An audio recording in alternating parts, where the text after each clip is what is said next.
여러분, 사업 운영하시면서 혹시 이런 생각 해보신 적 있으신가요? 책임 경영 이행약정? 투명 경영 이행약정?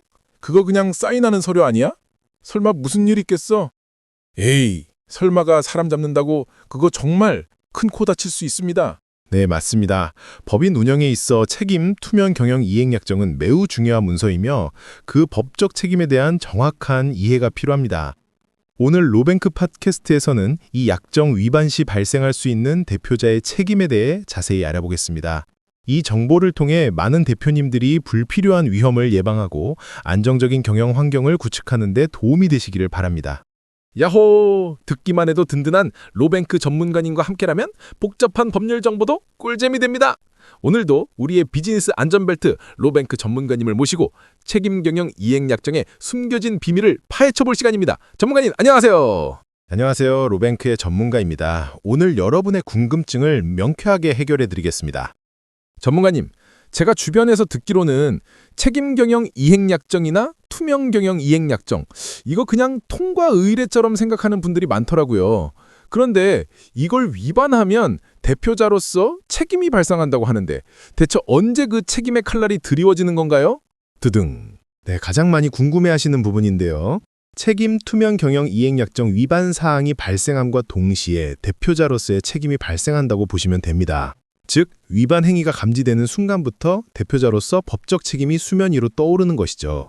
와우, 생각보다 빠르네요. 그럼 대표자가 이 약정을 위반했을 때 민사적으로는 어떤 법적 책임을 지게 되나요? 설마 제가 아끼는 슈퍼카를 팔아야 하는 건 아니겠죠? 슈퍼카까지는 아니더라도 대표자가 약정을 위반한 경우 법인 대출금 전액에 대해 회사를 대신하여 직접 변제 책임을 질 수 있습니다. 이는 결코 가볍게 볼 수 없는 책임입니다. 헉! 약정 위반한 일부 대출금이 아니라 대출금 전액이라니요. 청천벽력 같은 소리네요. 그럼 혹시 이거 위반했다고 형사적으로 고소당하거나 처벌될 수도 있나요? 제가 혹시 빨간 줄이라도.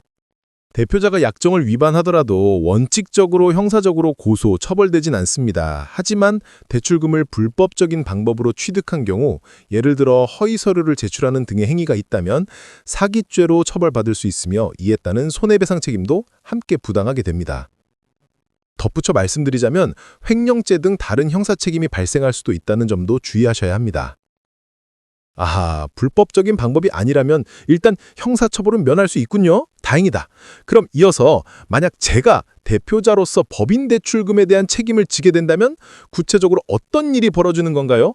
혹시 제 개인 통장이 텅 비어버리는 건가요? 책임이 발생할 경우 조사 후 보증기관은 대표자를 상대로 개인 재산에 대한 가압류를 신청하거나 관련인 정보, 즉 신용불량자로 등록할 수 있습니다. 이후에는 대여금이나 구상금 소송을 제기하여 승소 판결을 받은 후 대표자의 재산에 대해 압류, 추심, 경매 등 강제 집행을 진행할 수 있습니다. 이는 대표자의 개인 자산에 직접적인 영향을 미치게 됩니다. 으아, 듣기만 해도 무시무시하네요. 그런데 저희 와이프나 자녀 명의 재산이나 저희 회사의 이사님, 주주님, 감사님 재산에도 가압류나 경매가 들어올 수 있나요? 괜히 저 때문에 주변 분들에게 피해가 가면 안 되는데. 배우자, 이사, 주주, 감사의 재산에 대해서는 원칙적으로 강제 집행을 할 수 없습니다. 법인과 대표자의 책임이 분리되어 있기 때문입니다. 다만 이분들이 대출금을 불법적인 방법으로 취득하는 데 적극적으로 가담한 경우에는 사기죄 처벌 및 손해배상 책임을 함께 부담하게 됩니다. 이러한 부분은 사안별로 판단이 달라질 수 있습니다. 휴, 그나마 다행이네요. 주변 사람들에게 피해가 가는 건 막을 수 있겠군요. 그런데 만약 회사가 너무 어려워져서 법인 폐업을 하게 되면 그때는 이 지긋지긋한 책임에서 벗어날 수 있나요? 대부분 대표님들이 법인 폐업하면 아무런 문제가 없는 것처럼 알고 계신던데? 안타깝게도 대부분 대표님들이 오해하고 계시는 부분입니다. 법인을 폐업하더라도 대표자로서의 책임을 면하기는 어렵습니다. 책임 투명 경영 이행 약정에 따른 대표자의 책임은 법인의 폐업과는 별개로 발생하기 때문입니다. 법인 폐업하면 모든 게 해결될 줄 알았는데 도망갈 곳이 없네요. 그럼 마지막으로 이 책임 투명 경영 이행 약정의 책임에서 면책받기 위해서는 어떻게 해야 하나요? 전문가님, 제발 저에게 한 줄기 빛을. 책임 투명 경영 이행 약정 책임에서 면책받기 위해서는 크게 두 가지 방법이 있습니다.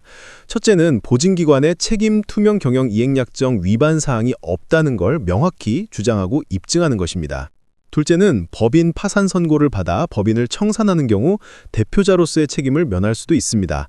하지만 위 두 가지 모두 신중하게 고려해야 할 사항이므로 이 또한 전문가와 충분히 상담하시길 권해드립니다. 역시 세상에 공짜는 없군요. 전문가님 덕분에 책임경영 이행약정의 무시무시하면서도 중요한 진실을 깨닫게 되었습니다. 네, 책임 투명 경영 이행약정은 법인 운영에 있어 매우 중요한 부분이므로 약정의 내용을 정확히 이해하고 준수하는 것이 무엇보다 중요합니다. 궁금한 점이 있다면 언제든지 로뱅크에 문의해 주십시오. 자, 여러분, 오늘 로뱅크 팟캐스트 법률 정보의 모든 것에서는 책임 경영, 투명 경영 이행약정의 법적 책임에 대해 자세히 알아보았습니다. 책임 경영, 투명 경영, 말처럼 쉽지 않지만 알아두면 힘이 되는 정보였다고 생각합니다. 네, 오늘 저희가 다룬 내용은 일반적인 정보이며 각 회사가 처한 환경은 매우 다양하고 복잡합니다. 따라서 구체적인 상황에 대한 법률적인 조언이 필요하시다면 로뱅크의 상담 예약을 통해 상담을 진행하시기를 권해드립니다. 맞아요. 우리 모두의 상황은 다 다를 수 있으니까요. 로뱅크는 언제나 여러분의 곁에서 든든한 법률 길라잡이가 되어드릴 겁니다. 로뱅크 전문가들은 항상 여러분의 안정적인 사업 운영을 응원합니다. 다음 시간에도 유익한 법률 정보로 찾아뵙겠습니다. 감사합니다. 감사합니다. 다음에 또 만나요. 안녕!